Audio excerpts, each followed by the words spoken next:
গুদীপ্তর কথার চোটেই গামলার স্মৃতির সিঁদুর উধাও হয়ে গেল, মুছে গেল। সত্যি তাই, এটা সম্ভব করেছে এই যে গুদীপ্তর আসল চরিত্র, অশ্লীল, নোংরা, বাজে একটা অভদ্র ছেলে। এই চরিত্রটা ফাঁস করলো কে? আমাদের আরস দাদাভাই। সেটা কিন্তু সম্ভব হয়েছে আরস দাদাভাইয়ের জন্যই। একটা কোথাকার থেকে কোথাকার মানুষ এত দূর থেকে এইরকম কি বলবো চরিত্র ফাঁস করলো, কি বলে যে থ্যাঙ্কস জানাবো, কিছু ভাষা নেই বলার। সত্যি একটা আননোন নাম্বারে ফোন করছে মানুষ, যখন কলটা ব্যাক করে সে তখন জিজ্ঞাসা করবে যে হ্যাঁ কে আপনি। তা নয়, অশ্লীল ভাষায় গালিগালাজ করেই চলেছে মেয়েটার বাবা মাকে তুলে, সবাইকে তুলে। কিন্তু এরা এই ছেলে যে কতটা বাজে, কতটা অশ্লীল বুঝতেই পারছো। সেই জন্যই গামলা যে কারণে এসছে যে আমাকে এই করেছো ওই করেছে, কিন্তু ওর ভাগ্যে এখন লেখা আছে এইটাই, এই গুদীপ্তই সেটা ঘটাবে। কেননা বলেছিল 10 টাকার চুল্লু খেয়ে পিটাতো রোজ রাত্রে, তাই না? চুল্লু খেয়ে এসে ঝগড়া করতো, পিটাতো, টর্চার করতো, প্রতিদিন অত্যাচারিত হতে হতো। 5টা বছর অত্যাচারিত হতে হয়েছে। এবার আসল অত্যাচার কাকে বলে গামলা এবার নিজে দেখ, তারপর কিন্তু এই সন্দীপটার দিকে আঙুলটা উঠাবি। এবার দেখ অত্যাচার কাকে বলে, আসল অত্যাচার। সেটা বুঝতেই পারছি তুই কতটা টর্চার হচ্ছিস, সেটা বুঝতেই পারছি আমরা, যে এই ড্রিঙ্কখোর এবং কি বলবো জুয়োখোর সব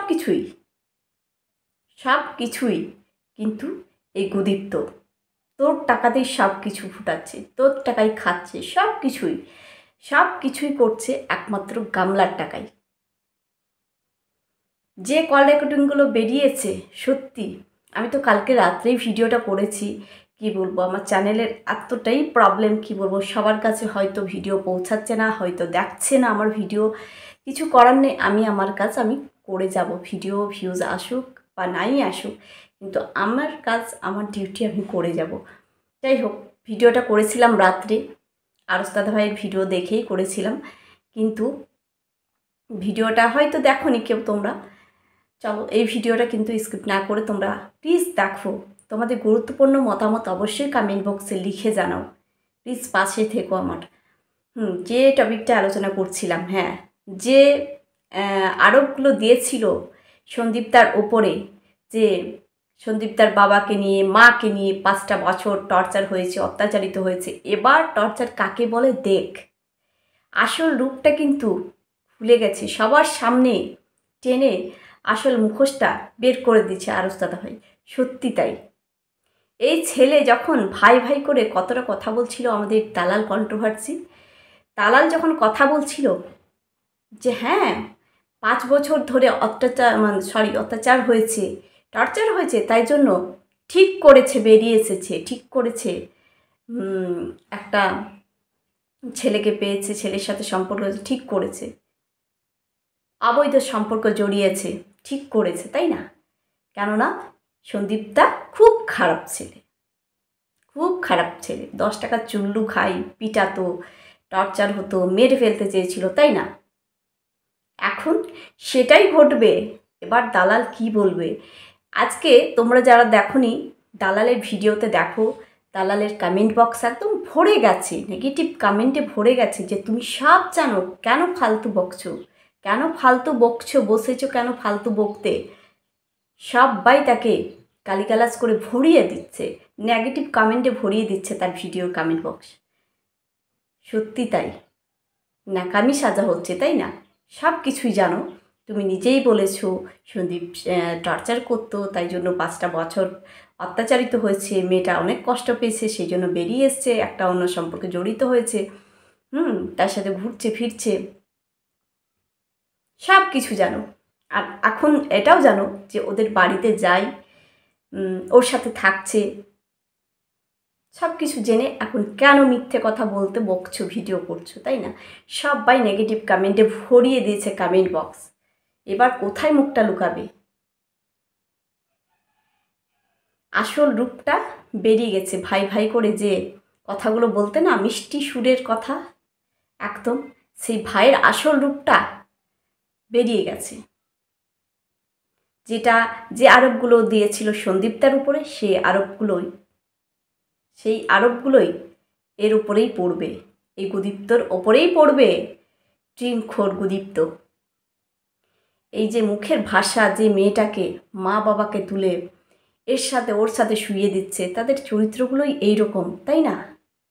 তাদের চরিত্রগুলোই এইরকম, যার সাথে পায় তার সাথেই শুয়ে পড়ে। সত্যি তাই, এক দিদিভাই বলেছে না, সত্যি তাই।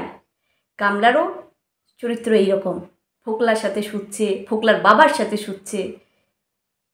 মান সম্মান বলে কিচ্ছু নেই এদের, মান সম্মান বলে একটু কিচ্ছু নেই। মা তো শুচ্ছে অন্য লোকের সাথে, বাবা তো শুচ্ছে অন্য লোকের সাথে, মেয়ে শুচ্ছে অন্য লোকের সাথে। সেই জন্য ফোকলাও জুটেছে সেরকমই, একই চরিত্রের, একই ক্যাটাগরির, তাই না? মিলেছে, খুব মিল খেয়েছে, সেই জন্যই ভালো লেগেছে ফোকলাকে। ভালো মানুষটাকে ভালো লাগলো না, মিথ্যে অপবাদ দিয়ে বেরিয়ে আসলো। একটা নিরীহ মানুষগুলোকে, বয়স্ক মানুষগুলোকে কত কিছু নোংরা কথা শুনতে হয়েছে এই দালাল কন্ট্রোভার্সির জন্য, এই কামলার জন্য।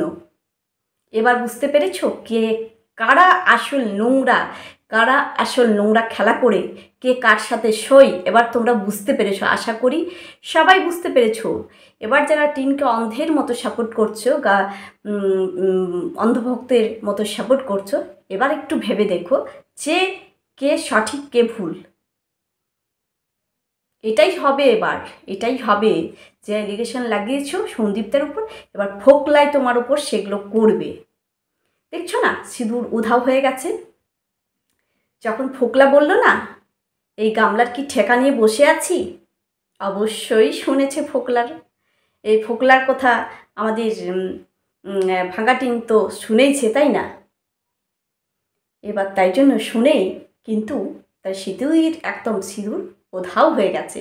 আগে কি বলল যে সন্দীপ তার সাথে ডিভোর্স হয়নি বলে সিঁদুরটা এখনও পড়ছি, তাই না? সমাজে থাকতে হয়, সমাজে চলতে হয়, সেই জন্যই সিঁদুরটা পড়ছে সন্দীপ প্রাক্তন স্বামীর জন্যই, তাই না? কিন্তু এখন তোমার সিঁদুর কোথায় গেল?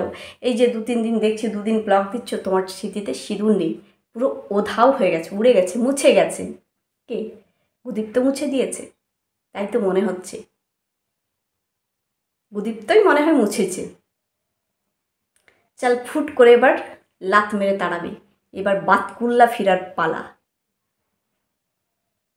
কাকুতে মিনতি করবে সন্দীপ তার কাছে ফেরার জন্য, তাই জন্য তো নিজের সন্তানকে ফেরার কথা বলোইনি, ভাবোইনি, মনে নিয়েই আসনি যে নিজের সন্তানকে আমার কাছে রাখতে হবে। কেননা এই যে একটা ড্রিঙ্কখোর হাজবেন্ড, জুয়াখোর হাজবেন্ড, তার চরিত্র ঠিক নেই, কি বলবো, একদম নোংরা থেকে নোংরাতর একটা ছেলেকে জীবনসঙ্গী হিসাবে ভালো লেগে গেল। সেই জন্যই কিন্তু নিজের সন্তানকে আনার কথা ভাবছেও না, যে এখানে আসলে শুধু আমার সন্তান টর্চার হবে, অত্যাচারিত হবে, আর কিছু না। এখানে আমি ভালো নেই, আমার নিজের সন্তানকে নিয়ে আসলে সন্তান কিন্তু ভালো থাকতে পারবে না। সেই কারণে সন্তানের কথা ভাবছেই না গামলা নিয়ে আসার। এই কারণেই, আসল কারণটা বুঝতে পেরেছো? যারা তোমরা কমেন্ট করো যে সন্তানের কথা ভাবছো না কেন, সন্তানকে নিয়ে আসছো না কেন, এবার ভেবে দেখো যে সন্তানকে কী করে নিয়ে আসবে, যে নিজেই বেছেছে এমন একটা ছেলেকে জীবন সঙ্গী হিসাবে, তার রূপটা এই রকম, তার ভেতরটা এই রকম নোংরাতে ভরা, সে এবার কোথায় যাবে তার নিজের ঠিক পাবে না। নিজের সন্তানেরকে নিয়ে কী ভাববে নিয়ে আসার কথা, তাই না? নিয়ে আসার কথা কী ভাববে? দুই ফ্যামিলি কিন্তু মিলে গেছে, এই রকম এর ফ্যামিলি, ওই রকম ওর ফ্যামিলি। সেই জন্যই কিন্তু গামলাকে, এই ফোকলাকে ভালো লেগেছে, জীবনসঙ্গী হিসাবে বেছে নিয়েছে। ওদের চরিত্রগুলোই এইরকম, ওর সাথে ঘুমিয়ে যাচ্ছে, ওর সাথে ঘুমিয়ে যাচ্ছে, এইরকমই। না হলে একটা আননোন নাম্বারে একটা মেয়েকে এইভাবে অসভ্যর মতো কথা বলতে পারতো না, অশ্লীল ভাষায় গালিগালাজ করতে পারতো না, যদি ভদ্র হতো না, পারতো না। এইরকম মুখের খিস্তি মারতে পারতো না, সভ্যের মতো প্রমাণ দিত। মানে একটা যদি ভদ্র ছেলে হতো, ভদ্র ছেলের প্রমাণ দিত কথাবার্তাতেই, আমরা বুঝতে পারতাম হ্যাঁ সত্যি ছেলেটা ভালো, তাই না? সত্যি ভালো। কিন্তু না, আগে তো শুনেইছি যে এই ছেলে কোনো দিনের ভালো না, চোর চামারি, জুয়াখোর, ড্রিঙ্কখোর।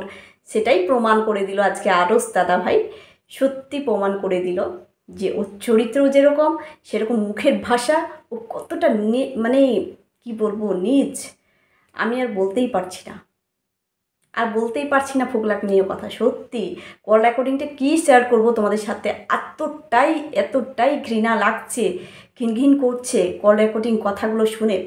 কী করে শেয়ার করব এতটা বাজে ভাষায়, আমি পারবো না আমার চ্যানেলে, সেই জন্য আমি নেইনি ভিডিওটা। চলো বন্ধুরা, আর এটাও বলছি গামলা কিন্তু ভিডিওটা আজকে যে পাবলিক করেছে, পোস্ট করেছে, কিন্তু সেটাও কিন্তু পুরানো বাসির ভিডিও পোস্ট করছে। 13 তারিখে আসছে ঠাম্মি ঘরে বাড়িতে পৌঁছাচ্ছে, 15 তারিখে ভিডিও দিচ্ছে বাসি ভিডিও। এই গামলার শুধু মিথ্যে। এবার কোথায় বুঝতে পেরেছো? বুঝতে পেরেছো তোমরা এবার আসল আসলটা আর নকলটা কি অবশ্যই বুঝতে পারবে এবার। চল বন্ধুরা, ভিডিওটা এখানে এন্ড করছি। তোমাদের গুরুত্বপূর্ণ মতামত অবশ্যই কমেন্ট বক্সে লিখে জানাবে। সবাই ভালো থেকো, সুস্থ থেকো। আবার দেখা হচ্ছে তোমাদের সাথে অন্য কোনো ভিডিও। সবাইকে টাটা।